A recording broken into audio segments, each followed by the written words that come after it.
тестілеуде химиядан әртүрлі тапсырмалар кездеседі. Соның біреулері қоспаларға берілген есептер. Оқушылар осы қоспаларға берілген есептерді шығаруда көп қиналады. Сондықтан қазір біз осы қоспаларға берілген есептердің бір-екі түрінің шығару жолдарын ұсынбақшымыз.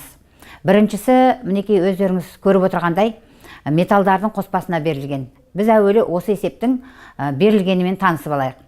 Алюминий мен магнийдің 2 грамм қоспасын тұз қышқылымен әрекеттестіргенде 9 грамм хлоридтер қоспасы түзілді. Бастапқы қоспадағы әр металдың массалық үлесін анықтауымыз керек. Берілгенін анықтап жазып алатын болсақ, магний мен алюминийдің қоспасының массасы 2 грамм. Одан кейін ол заттардың тұз қышқылымен әрекеттескенде түзілген хлоридтерінің қоспасының массасы ол 9 грамм. Есептің шартындағы жаңағы сұрақы бойынша біз осы қоспадағы магний мен алюминийдің массалық үлестерін анықтауымыз керек. Ал енді берілген заттардың, яғни түзілген хлоридтердің молекулалық массаларын алдымен есептеп аламыз. Одан кейін барып, осы екі металдың да тұз қышқылмен әрекеттесу теңдеулерін құрастырамыз. Сонымен шешуіне келейік. Шешуіне келгенде мінекей бірінші және екінші теңдеулерде көрініп тұрғандай магний мен алюминийдің тұз қышқылымен әрекеттесу теңдеулері құрастырылған. Коэффициенттер қойылып, берілген заттармен не сұралатындығы көрсетілген. Сонда магнийдің массасы белгісіз болғандықтан төбесіне біз X қойдық. Ал екінші теңдеуде екеуінің қоспасы 2 грамм болғандықтан алюминийдің төбесіне 2 грамм минус X қойдық. Осы екі теңдеуде де хлоридтердің массалары белгісіз бізге. Сондықтан бірінші теңдеудегі магний хлоридінің массасын Y1 деп, екінші теңдеудегі алюминий хлоридінің массасын Y2 деп белгіледік. Осылайша біз егер әрбір осы Y1 мен Y2-нің табылуын құрастырдық төменгі жағында.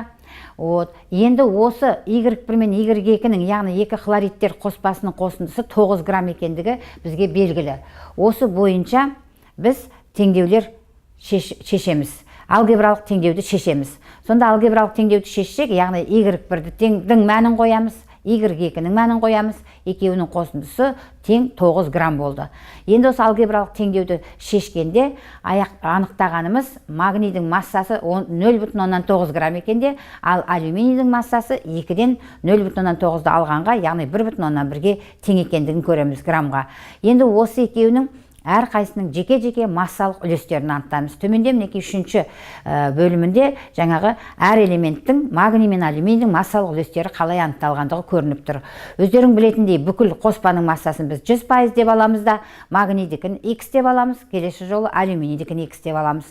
Сонда есептей келе магнийдің массалық үлесі 45% екендігі, алюминийдің массалық үлесі 55% екендігін көріп отырмыз. Келесі есебіміз біздің тақташаларға берілген. Тақташаларға берілген есептердің де шығарылуында біраз қиындықтар туады. Енді осы жолы біз сіздерге осы тақташаға берілген есептерді шығарудың ең қысқа жолын ұсынып отырмыз. Бұдан басқа да жолдары әрине бар. Есептің шарты мынандай. Массасы 100 грамм темір тақташасы мыс сульфаты ерітіндісіне батырылды. Біраздан соң мыспен қапталған тақташаны алып кептіріп өлшегенде массасы 101,3 грамм болды. Тақташаға қонған мыстың массасын анықтауымыз керек. Яғни темір тақташаның массасы берілгенінде 100 грамм, ал біраз темір еріп, біраз мыс қайтадан сол тақташаға қонғаннан кейінгі екінші масса ол 101,3 грамм деп берілгені жаздық. Сонда біз тақташаға қонған мыстың массасын анықтауымыз керек.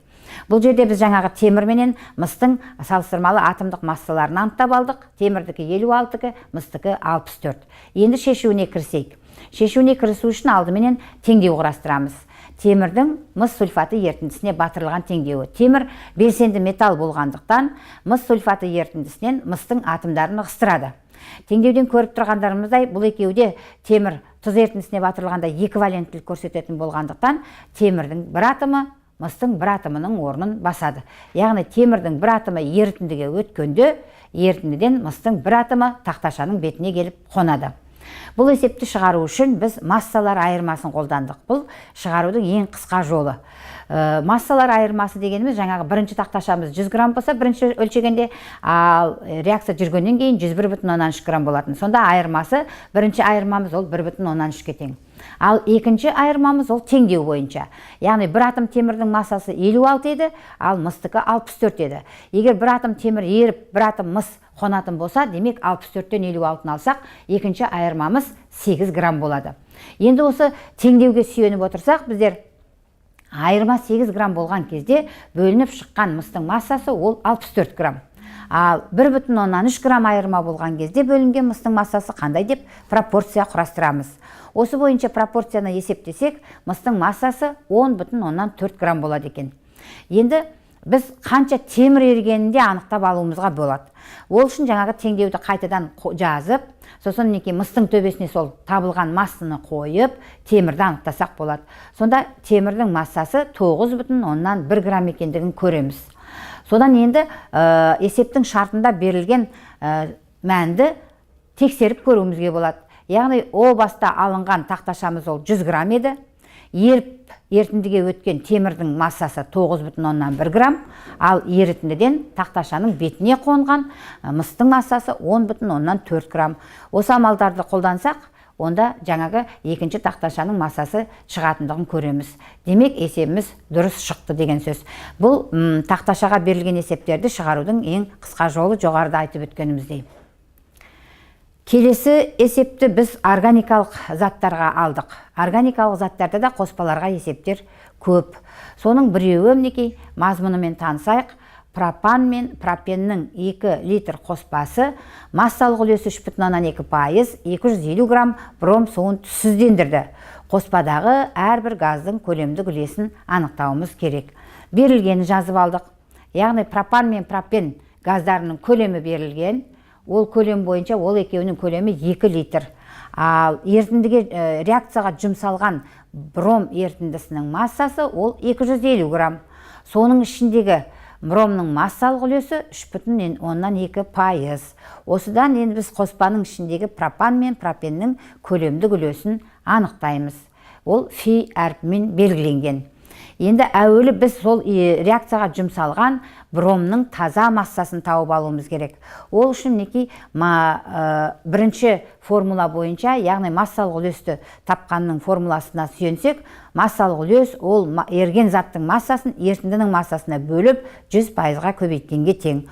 Осы бойынша бромның массасын есептесек, 250 граммды 3,2%-ға көбейтіп 100%-ға бөлеміз. Сонда жұмсалған бромның массасы 8 грамм болады. Енді ары қарай теңдеулер құрастыруымыз керек. Есептің шартында пропан мен пропеннің қоспасы берілген. Біздер теориядан пропанның бромменен қосылмайтындығын білеміз. Өйткені ол қаныққан көмірсутек. Ал пропен қос байланысы болғандықтан молекула құрамында ол броммен қосылу реакциясына қатысады. Ол қанықпаған көмірсутек. Олай болса, бұл есепте жұмсалған 8 грамм бром ол пропенмен ғана әрекеттескен деп есептеледі. Сондықтан біз теңдеуді пропенмен ғана жазамыз. Пропен мен бромның әрекеттесуін, қосылу реакциясын жаздық. Дибром пропан шықты. Одан кейін енді бромның үстіне 8 граммды қойып, жұмсалған пропеннің көлемін анықтаймыз. Сонда пропеннің көлемі көрініп отырғандай 1,112 литр екенін байқадық. Яғни есептің шарты бойынша, теңдеу бойынша пропорция құрып, сол пропорция бойынша пропеннің көлемін анықтадық. Енді әрі қарай біз осы газдардың қоспадағы көлемдік үлесін анықтауымыз керек. Көлем барлық қоспаныкі 2 литр болатын, оны біз 100% деп аламыз. Ал табылған пропеннің көлемдік үлесі, көлемі 1,112 грамм болатығын. Енді осы бойынша 1,112-ні 100%-ға көбейтіп, 2-ге бөлдік. Сонда пропеннің көлемі 56% екендігі анықталды. Ал пропанды анықтау үшін үлкен жалпы көлемнен 2 литрден 1,112-ні алып 100%-ға көбейтіп, тағы да жалпы көлем 2-ге бөлеміз. Сонда оның 44% екендігі анықталады. Міне осылайша реакцияға қатысатын, есептің шартында берілген заттардың қасиетіне, жалпы олардың қандай реакцияларға қатысатындығын ескере отырып, қоспаларға есептерді шығаруға болады.